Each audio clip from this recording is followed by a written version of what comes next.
Hello guys, welcome back to achiever academy.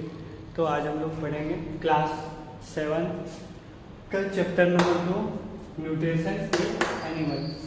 इसमें कि हम लोग जानेंगे कि एनिमल के अंदर ह्यूमन, रूमिनेंट्स यानी कि कॉ, बफेलो, ये सब अपना जो न्यूट्रिशन होता है कैसे न्यूट्रिशन का साइकिल कंप्लीट करता है, कैसे वो फूड लेता है, कैसे उसको ब्रेक करता है, क्या क्या प्रोसेस रहता है खाना को डाइजेस्ट होके अपने बॉडी को न्यूट्रिशन मिलने का।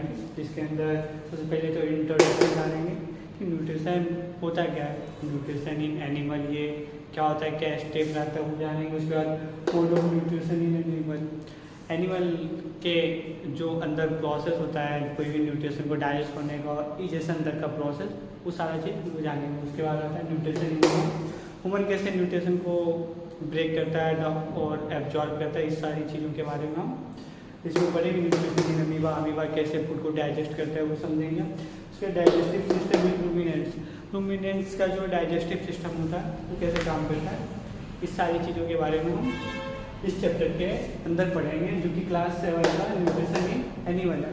ये सबसे पहले न्यूट्रिशन इन एनिमल का इंट्रोडक्शन समझते हैं कि क्या होता है। इंट्रोडक्शन जानते हैं।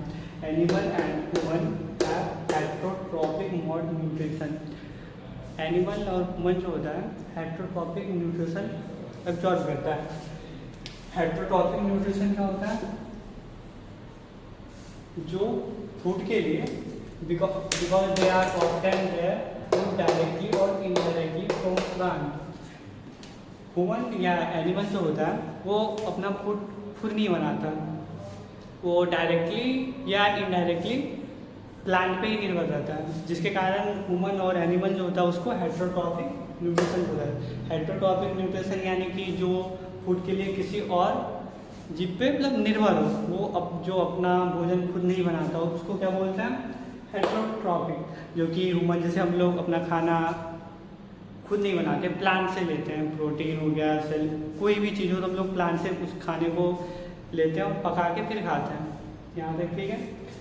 उसके बाद आता है व्हाट इज न्यूट्रिशन। न्यूट्रिशन ही होता क्या है, nutrition is the process of taking energy from food material. ऐसा आप लोगों के मन में ऐसा क्वेश्चन आना चाहिए कि ये फूड मटेरियल के अंदर ऐसा क्या होता है जो हम लोगों को एनर्जी देता है। तो उसके अंदर बहुत सारी चीज़ें होती हैं। सबसे पहले तो मान लेते हैं कि कार्बोहाइड्रेट, जो राइस में मिलता है, इसीलिए राइस खाने के बाद आपको जल्दी एनर्जी मिलता है। उसके बाद आता है प्रोटीन, जो सोयाबीन, चना, ये सब में भर भर के होता है। जैसे कच्चा चना अगर आप लोग खाते हो उसमें से आपको प्रोटीन मिलेगा।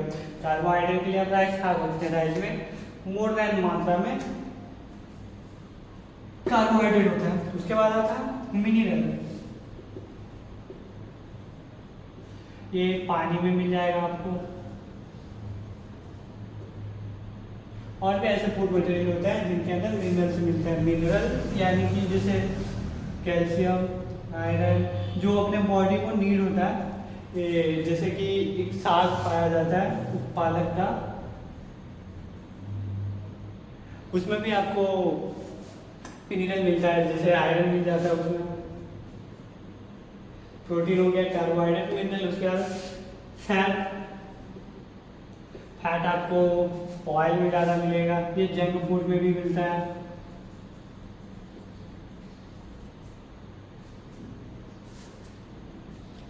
ये सारे कार्बोहाइड्रेट, प्रोटीन, मिनरल, फैट, ये सारे न्यूट्रिशन होते हैं जो कि हम लोगों को फूड से मिलते हैं। जब हम लोग फूड मतलब फूड को खाना जब हम लोग खाते हैं तो खाना ब्रेक होके कार्बोहाइड्रेट, प्रोटीन, मिनरल, फैट, ये सारी चीज़ों में ब्रेक होता है। उसके बाद हमारा बॉडी का जो स्मॉल इंटेस्टाइन उसको एब्जॉर्ब करता है। तो इसको और डिटेल में समझते हैं। इसके अंदर एक और चीज़ आता है विटामिन, जो कि आपको दाल के अंदर मिल सकता है। मिल्क हो गया,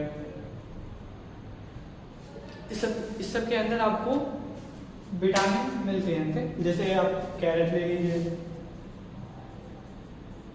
इसमें विटामिन ए पाया जाता है। तो ये सारी चीज़ें जो होती हैं न्यूट्रिशन होती है, जो कि हमारी बॉडी एब्जॉर्ब करती है और उससे हमारे बॉडी को एनर्जी मिलता है। तो आपको न्यूट्रिशन समझ में आ ही गया होगा। Nutrition is the process of taking energy from the food material. Food material से हम लोग एनर्जी लेते हैं, उसी को क्या बोलते हैं? न्यूट्रिशन। ये जो एनर्जी आता है इस सबसे कार्बोहाइड्रेट अपने को एनर्जी देता है, प्रोटीन अपने मसल्स बिल्डअप के लिए होता है, मिनरल अपने बॉडी को स्टेबल मतलब मजबूत बना के रखता है, फैट आपका स्किन थोड़ा ठीक रखता है, विटामिन आपके पास ये भी आपको एनर्जी देती है। तो यही सब काम होता है न्यूट्रिशन का। ये न्यूट्रिशन कैसे डाइजेस्ट होता है, कैसे ब्रेक होता है, ये सारी चीज़ों को हम लोग डिटेल में अभी समझने वाले हैं।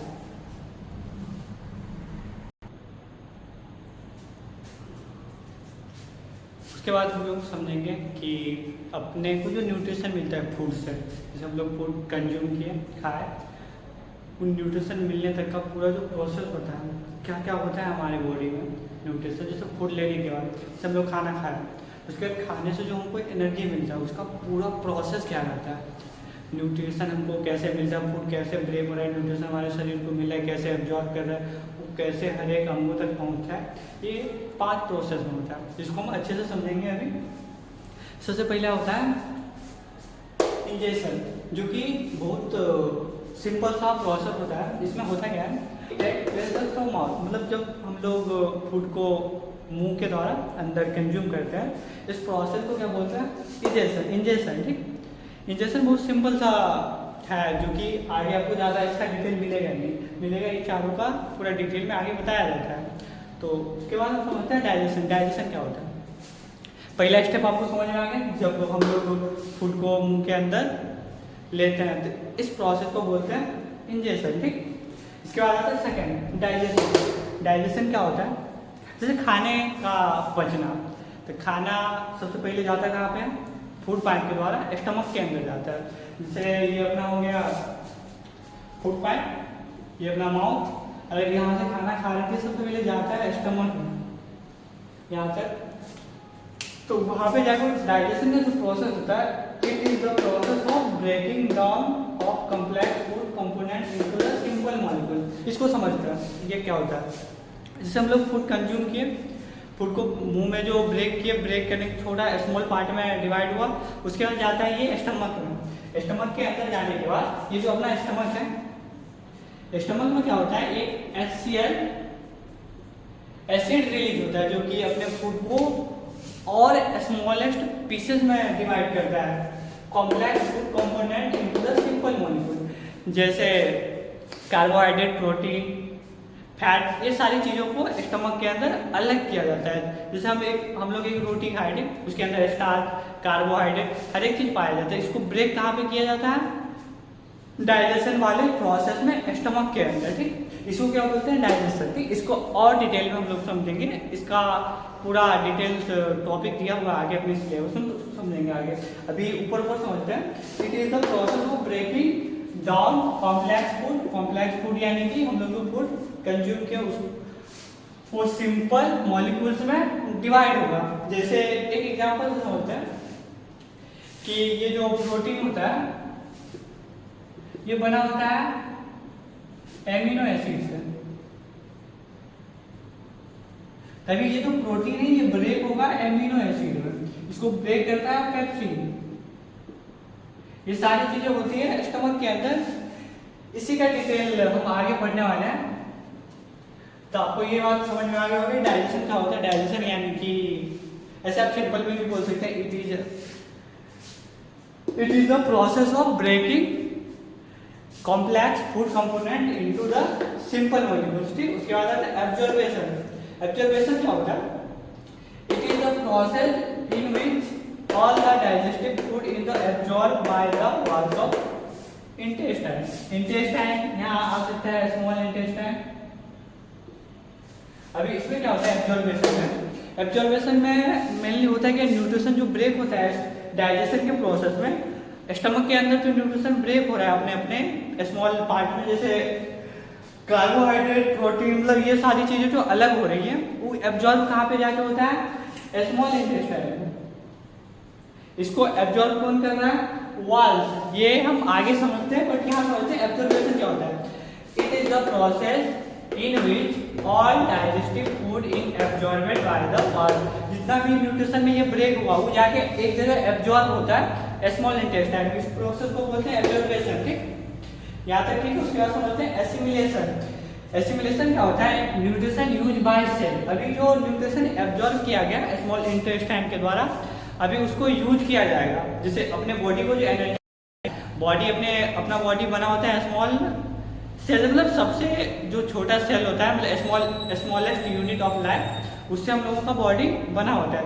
अभी जो भी एनर्जी मिलना चाहिए सेल को मिलना चाहिए, तो ये मिलता कैसे है, जैसे सबसे पहले एब्जॉर्बेशन होगा स्मॉल इंटेस्टाइन में ब्लड के द्वारा। ब्लड न्यूट्रिशन को एब्जॉर्ब करता है, उसके बाद वो लेके जाता है सेल के पास। जब सेल यूज करता है न्यूट्रिशन का, उस प्रोसेस को बोलते हैं एसिमिलेशन, ठीक। उसके बाद आता है इजेशन। इजेशन बहुत सिंपल सा बात है कि रिमूवल द अनडाइजेस्ट फूड, जो हम लोग पचा नहीं पाते, या कि हम लोग जैसे फूड कंज्यूम कर रहे हैं, कोई भी खाना खा रहे हैं, उसके अंदर कुछ ऐसे भी पदार्थ जो अपने बॉडी के लिए हानिकारक होते हैं, उसको शरीर पचाता नहीं, सीधा सीधा बाहर निकाल देता है। कभी अगर आप लोग चिंगम खाए होंगे, वो पचाया नहीं जाता, उसको हल्का फुल्का ब्रेक करके और रिमूव कर दिया जाता है, इजेशन। ये रिमूव इजेशन क्या होता है, शरीर के अंदर से अनडाइजेस्ट फूड को बाहर करना एनएस के द्वारा, ठीक। इसको बोलते हैं egestion, removal the undigested food. यहाँ तक आप लोगों को समझ में आ गया होगा। एक बार और हम बता देते हैं इजेशन क्या होता है। जब हम लोग फूड को कंज्यूम करना शुरू करते हैं, मतलब मुंह के अंदर लेना शुरू करते हैं, उसको बोलते हैं इजेशन। उसके बाद आता है डाइजेशन। डाइजेशन होता है ये जो अपना फूड है कॉम्प्लेक्स कंपोनेंट में होता है, उसको ब्रेक किया जाता है सिंपल कॉम्प्लेक्स में, उसको बोलते हैं डाइजेशन।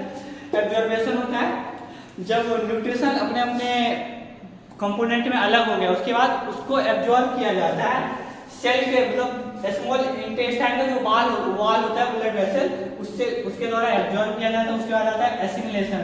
एसिमिलेशन होता है nutrition use by cell, nutrition का यूज करता है सेल को, जैसे सेल के पास जैसे ही एनर्जी पहुंच गया उसको क्या बोल रहे हैं, एसिमिलेशन। उसके बाद आ रहा है एजिशन, रिमूवल द अनडाइजेस्टेड फूड। इसमें होता क्या है, अभी हम बताएं कि अनडाइजेस्ट फूड जो डाइजेस्ट नहीं कर पाया, जो अपने बॉडी के लिए हानिकारक था, उसको शरीर से बाहर निकाल दिया जाता है, ठीक। ये सारी चीजों को, ये चारों चीजों को हम लोग और डिटेल में पढ़ने वाले हैं। तो अभी आप लोगों को समझ में आ गया होगा। अभी और आगे चलते हैं।